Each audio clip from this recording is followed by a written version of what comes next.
I didn't think that you knew because y'all do a good job of burning your bridges almost every day.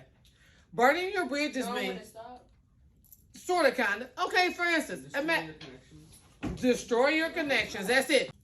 Say, for instance, this is a bridge, right? And in order to cross the bridge, you start here and you come to the other side, right? Okay. But what happens if you want to go back across that bridge? You walk back. You walk back.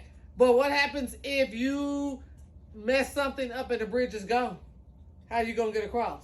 You can't, can you? You can't, right? So burn your bridges means that you do something to somebody that you can never go back and ask them for help. Or you can never go back and count on them because you did something to, quote, burn the bridge, and now that passage over to the other side, back and forth, is no longer there. Does that make sense? Okay, so here, you got a story. You know you're going to get a story. Point in case, had a student in my class. She was so cute. Every day she sat in class and she put her eyelashes on. She tried out new mascara. She was using her Bath and Body Works stuff. And then she would tell everybody about her boyfriend at the other school districts that she was dating. She spent all of her time in class not doing anything that had to do with English. So when she got in high school, she came to me and she said, "Hey, Miss James." I said, "What?" She said, "Could you give me a recommendation?" I said, "For what, girl?"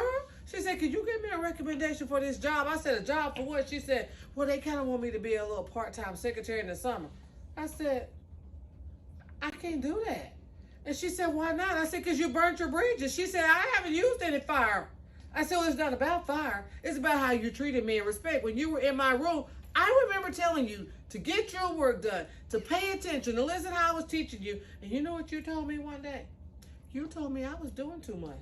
She said, "Miss James, you're doing too much." I said, "You know what? Let me go over here and sit down. I'm not going to do too much because I'm going to still get paid. I'm not going to worry about it." So I didn't do too much. She burned her bridges with me. And when she needed a little recommendation, guess what she got? She didn't get anything because she burned her bridges. And that's what some of y'all didn't know the term, and you definitely didn't know the action. But you can burn your bridges. When I got hired for this job that I have in this school, in the same school district that I grew up in, you know who gave me, or who gave the district the most highest recommendation ever? My 8th grade English teacher. My 8th grade English teacher. You want to know why? Because she saw that I was a good student, and over the years, she followed me. She even saw when she was a counselor and saw my son in school. And she was like, "Oh my God, you're such a great parent. You did this, you did that." She followed me throughout the years. So when I applied for the job, my 8th grade English teacher was the one who spoke up and said, "You know what? She needs this job. She would be awesome." I didn't burn my bridges, and look where I'm at. Let me ask you this. Have you burned some bridges? You have? Okay. Now that you know the consequences of burning bridges, what are you going to stop doing? You're going to stop burning bridges. The very person, for instance, you could be a sub. A sub could be in a class. This even happened. I got another story. A sub was in a class, and a student was just being unruly. The woman went home and she told her husband, she said, "Oh, I don't want to sub again." He said, "Baby, I told you you don't have to do this." She said, "I just want to get out of the house." He's like, "I make plenty of money. You don't have to do it." She said, "Well, I think I'll do it for a little bit longer." She came home the next day and she kept talking about this one student. So finally, she told her husband, she said, "You know what? I'll find something else to do. I'll volunteer at the community center." She stopped subbing. And she was at her husband's job because he owned this big business. And one day, this student came in and he said, "I'd like to apply for a job." And he said, "Okay, fill out the application." He took the application, he got to looking at it and said, "Oh, this name sounds familiar. Well, I'll call you back and let you know. We have some other applicants that we want to interview, and we'll let you know." He got home that night, he was telling his wife, and she said, "Say the name again." He said again. He said, "That's that kid at the school. It's like 3 years ago. That's the kid that made you quit subbing." She said, "Baby, it was." He said, "Oh, guess what happened?" He didn't get that job. He didn't get that job because he did what? Burn the bridges. Burn his bridges. You do not know who's watching you or who is going to be able to help you. I even have another story about burning your bridges. My best friend was working at a place, and she was working there, and the business closed down. She didn't know what she was going to do. She didn't have a job. And a guy came in and he said, well, he said, when's your last day? And she said, Friday. He said, well, you think you could start on Monday? And she said, Monday. And he said, yes. He said, they didn't tell you? She said, no, tell me what. He said, oh, I'm going to hire you. And she said, hire me?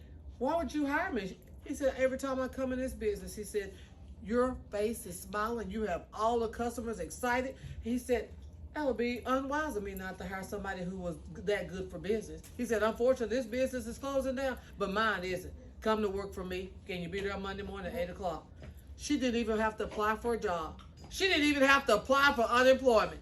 She missed no work. They left early that Friday when the business closed down, and Monday morning she had a new job. You want to know why? Because she understood about burning the bridges. She didn't burn any bridges. She went to work every day, even in her last week when she knew that she did not have a job.